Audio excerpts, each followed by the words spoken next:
Well, folks, it's about that time, and I got tagged in this one today, and it says, for $100 billion, which one of these terrifying creatures could you spend the night with? I ain't messing with Freak Deer, bro. Gonna try to touch me in the night. I ain't waking up stuck to no wall because this man want to taste. Next up is Co, the face stealer. Reasoning behind why I'm not doing it, it's in the name. How the hell am I gonna enjoy $100 billion if I ain't got no fight? Lich is an off-rip hell nah. The moment you're in the house, he'd hit you with that fall shit, and then you're just dead. With him, you're basically telling me just spend the night in the house with a demon. Reality warping demon at that. One that can even enter your dreams. Yeah, no. This shit manages to scare me through the TV. Why the hell would I want to be in its presence? Staying with cats means you're either gonna get eaten by spiders or turned into a washing machine. There is no in between. I ain't waking up like this. The devil is a lie. This wizard too petty for me, bro. I mean, he murked 6 people just because someone egged his house. I'm not dealing with him. Honestly, Ghost Freak terrifies me the most. Then he's just gonna try and steal my body. I'm picking Freaky Fred because the worst he'd give me is a haircut. For 100 billion people, it will grow back. Well, folks, it's about that time. I got tagged in this one today, and it says, when it comes down to Green Goblin, what is the best adaptation of him here? Yeah, I've never been a huge fan of 1994 Green Goblin, but you gotta appreciate this man for what he is. This version really encapsulated how batshit insane Norman Osborn really was. Boy, this is as cartoony you will ever see Norman. Even though he looks good though, I feel like the goofy nature of the show overshadows his menace sometimes. Steve Blum's version of him was a great adaptation between comedic and menace. The performance is good and the laugh is iconic, I just don't like his design like that. Ultimate Spider-Man's Green Goblin is absolutely underrated. This Green Goblin was a straight menace. It's one of the most unique and monstrous designs for Goblin possible. This is one of the best interpretations of Goblin, overshadowed by a show being mid. Definitely be my favorite animated Goblin. Of course, to be expected, Willem Dafoe's Green Goblin has stood the test of time. Willem Dafoe encapsulates this character like no other. This suit is iconic. For me, there is only one pinnacle of Green Goblin, and that is him.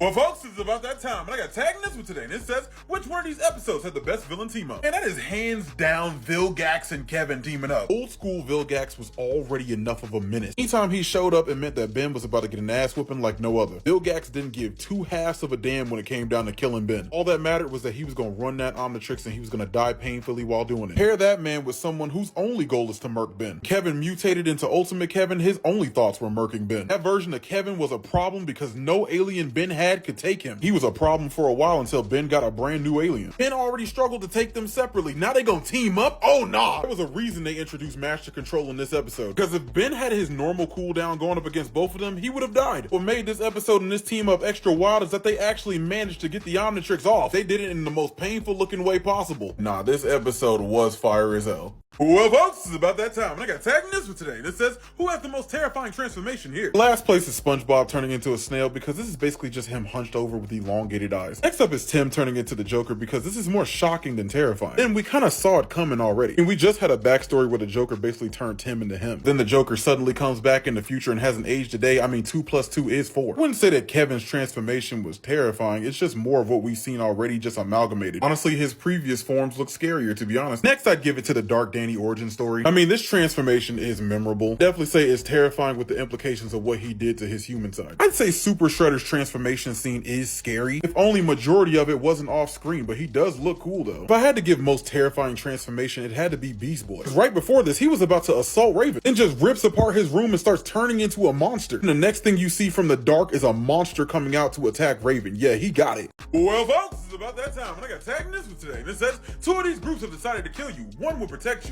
Who do you choose? Yeah, I'm not gonna lie, I have more faith in the Ghostface team. I'm not saying that Leatherface and his crazy ass family aren't a threat here. They're far more dangerous when they have home field advantage on their own turf. Leatherface has been handled by middle-aged backwater ass cops. A lot of them will have him dead to rights, but then let him get away off of pure stupidity. Plenty of people already know how I feel about Chucky as a whole. Supernatural or not, it's a doll that can be restrained with 1 hand. Even though he has the strength of a full-grown man, he still ain't shit to a teenager. Every Ghostface is cold, calculating, and malicious as shit. Already know their target, they have a plan in place, and they're going for the kill. And New Age Ghostface can dodge bullets and then just disappear. Ghostface would go Assassin's Creed on that family. He picked apart a whole man behind Gale and didn't make a sound. Nah, I believe in Team Ghostface most definitely. Well, folks, it's about that time, and I got tagged in this one today, and it says, who is the biggest hater in all of fiction out of these 4? There is no bigger hater on this list than the Reverse Flash. Well, to start with, he hates Barry so much he killed his mom and then framed his dad. And to make it even worse, he reveals that everything that ever happened to Barry that was bad bad, he was responsible for it. Barry's house burning down, him falling down more stairs, him missing a catch at the game, his back door being open and his dog getting let out. All of this just to make sure Barry was sad and alone. Hell, Barry even had a best friend named Doug. Barry was happy with a friend? Oh nah, so he erased him from existence. He's not just this evil to Barry, he's a freelance hater. Bruce's father once wrote him a letter right before he died, and what did Eobard do? He tore that shit right up in front of him. Another Reverse Flash once had a brother. I say had because he erased him, making himself an only child. One time he offered his colleague a chance to work together. The man refused, so of course he erased him from existence and then took his job. Eobard once loved a reporter who was engaged. Made it to where she's never dated anyone, and when she still didn't like him, he made her a vegetable. Him. Well folks, it's about that time, and I got tagged in this one today, and it says, which one of the Telltale Walking Dead series was my favorite? Loved a good bit of them, but I have to say it was New Frontier for me. New Frontier took me by surprise because it took us away from Clem's story to give us a brand new cast. And then the story behind these new characters was actually really good. This jumps off quick with two brothers having a dispute over their father dying and one of them being late to it. Apparently it's because the new main character Javi continuously keeps letting his family down. The opening scene just gives you just such a good depiction about how David and Javier's relationship is. And after establishing that family dynamic, they just throw you right into the walkers. Imagine missing your father's death, then immediately having to take him out not even 5 minutes later. Flash forward to this man being completely capable and finally stepping up for his family. Not only does this have an amazing cast, but it also challenges you with a different topic of now raising kids. But this story now introduces us to a new type of Clem that's been hardened by survival. This season is messy as hell. Wish we could have saw more with these characters, but I definitely love the New Frontier.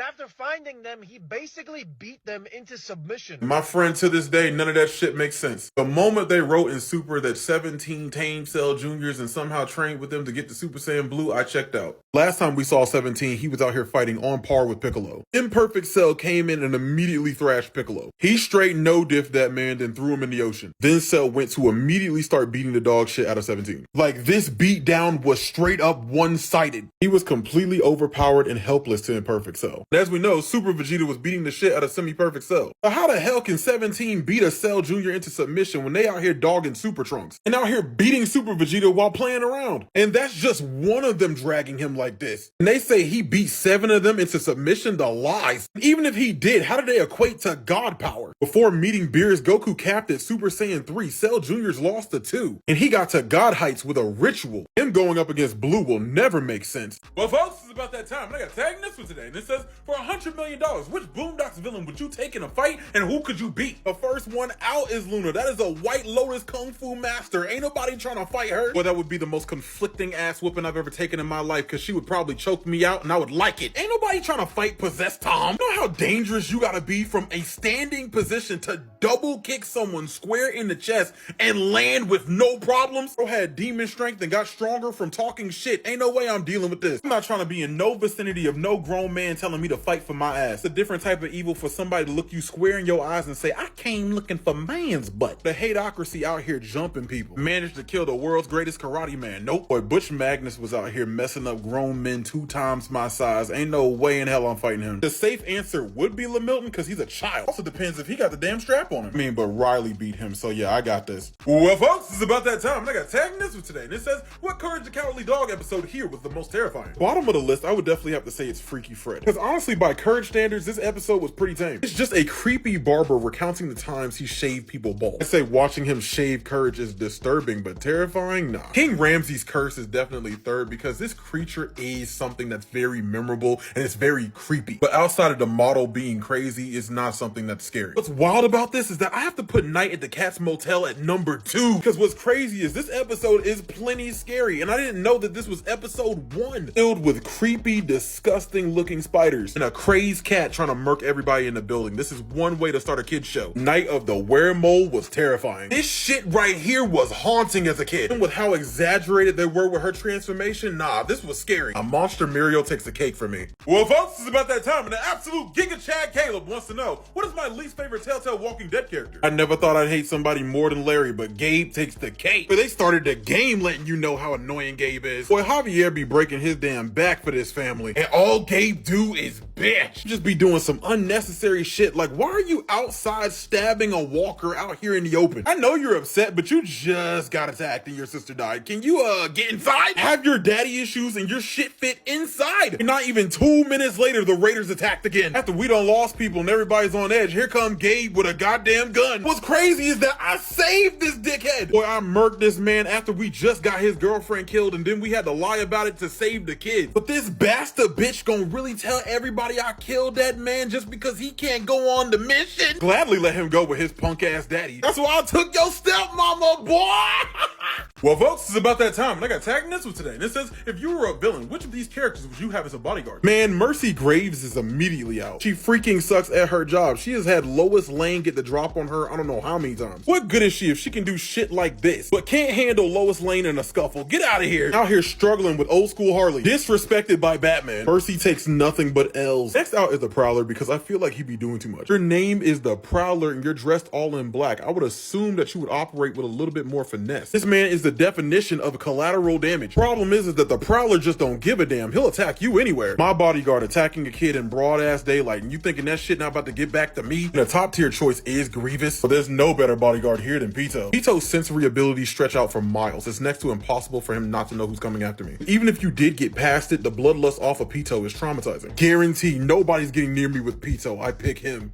Well, folks, it's about that time, and I got tagged in this one today, and it says, who would you rather get interrogated by, Batman or Spider-Man? Boy, I would never want to get interrogated by Batman, because if anything, if I ever saw him, I'm straight snitching. His interrogation style is just adjusted torture, and the police just be letting him do it. Imagine how he think I'm gonna talk to anybody after this man straight launched himself from a car to the back of my head, lifting you up by one hand, saying some goofy shit like talk. I would if my windpipe wasn't broken. Bro, I could talk better if you didn't have the boot on my face. Was the previous ass whooping not enough? Hey, my bad. It's kind of hard to remember the Penguin's location with the blood rushing to my head and the blunt force trauma from the clock, but you know, how scary that shit would be if you're getting interrogated by normal police and Batman yokes one of them up and then knocks them out. This is just after he just dropped you 4 stories into a Christmas tree. Bro, was this shit not enough? Boy, all Spider-Man gotta do is hit you with a look and you're talking. Even Spider-Man out of his mind is still more reasonable. Thought of what he could do is enough. Spider-Man for sure. Well, folks, it's about that time, and every time I see Dobby from My Hero, it makes me think if I was ever a hero, I gotta be fighting a villain with some type of sense. Bro gotta care about something. I can't have a complete crash out villain. Like, I'm not fighting nobody whose powers always translate to they can't feel shit. Talking about, yeah, I burned away all my nerve endings. Nah, I can't feel emotions or pain. Out here pushing every limit you got because these dudes will just not go down. Dobby is the antithesis of this shit. This man's flames is so hot, even this man all for one don't want it because it's so destructive. This man should have died years ago because his body is so thrashed. He's surviving off hate. This man is already the equivalent of a walking corpse, yet he continues to raise his flames higher, burning more of his skin off. He continues to live and do the impossible just to spite someone else. Imagine hating someone so much you learn a specialized technique after seeing it once. This man don't even look human no more. Bro want him so bad he went through an evolution just to explode. Now, if you willing to self-destruct, you got it. Well, folks, it's about that time, and I got tagged in this one today, and it says, what is your favorite moment here where one of these nice characters snapped? The last on this list is definitely Mickey snapping at Daisy because he wants to be alone with Minnie. I don't really care for it because Mickey was straight up dragging this shit. He got Goofy cheering out the whole word alone. I'm sure by the Skywriter she got it by this point. The bit is dead. Next up is Bubbles attacking simulated monsters to prove that she's hardcore. Sure, this is a crazy pop-off moment for her to prove that she's hardcore. They be spazzing out, beating the brains out of people every day. This isn't a crash out. The Powerpuff Girls just enjoy hurting people. And I will say it was satisfying and long overdue for Ned Flanders to be popping off on this neighborhood. Even when he's like popping off, it's still kind of tame. I'm not gonna lie, he ate up Lisa by saying she's the answer to a question that nobody asked. Nobody spazzes harder than SpongeBob. When SpongeBob is upset, you gonna hear him today. There will never be a greater snap moment for SpongeBob than when he hung up that phone, was about to choke this man out if he didn't give Squidward his job back. Definitely SpongeBob. Well, folks, it's about that time, and Professor Triple Extra Large wants to know, what is your favorite cartoons from you? Ed and Eddie will always be a staple. The show is timeless because it never fails to get a laugh out of me no matter how old I get. I was obsessed with Total Drama Island for the longest time possible. Never thought I'd be into a cartoon reality show, but this show definitely took the cake for me. There was nothing more fun than sitting at the table and then talking to your friends about who do you think is going home this week. If you're a fan of this channel, you know I love Ben 10. And of course, old school SpongeBob, because there was nothing more funny than this. Man, those first few seasons are like pure gold. They will continuously have you rolling. You also had Fairly Odd Parents back when it was good. You can never go wrong with the boy Samurai Jack. And of course, American Dragon and Jake Long before the redesign. Used to have Kim Possible on repeat and I was straight binge. Of course, who wasn't watching Teen Titans back then? Still turned up heavy to Batman Beyond. I was never missing an episode of Justice League Unlimited. Jolly good shows.